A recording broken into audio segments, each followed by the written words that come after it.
દેશની સીમાઓ માતાના વસ્ત્ર સમાન છે. તેનું રક્ષણ કરવું દરેક ભારતીયની ફરજ છે. ભીષ્મ પિતામહ. નમસ્કાર દર્શક મિત્રો, સરહદ ન્યૂઝ ચેનલમાં આપનું સ્વાગત છે. હું Anita Goswami.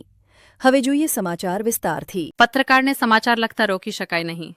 Justice DY Chandrachud. Supreme Court પત્રકારોની અભિવ્યક્તિની સ્વતંત્રતા પર દેશની સર્વોચ્ચ અદાલતના જસ્ટિસ ડીવાય ચંદ્રચૂડે આપેલા ચુકાદામાં ઉત્તર પ્રદેશ સરકારના વકીલે એ શરતે જામીન માંગ્યા હતા કે પત્રકાર ભવિષ્યમાં સરકાર વિરુદ્ધ લખશે નહીં, જેના પર સુપ્રીમ કોર્ટના જસ્ટિસે પત્રકારોને કંઈ પણ બોલવા કે લખવાથી ન રોકવાનો આદેશ આપ્યો છે અને કહ્યું છે કે આ બિલકુલ એવું થશે કે અમે કોઈ વકીલને કહીએ કે તમે દલીલ ન કરો.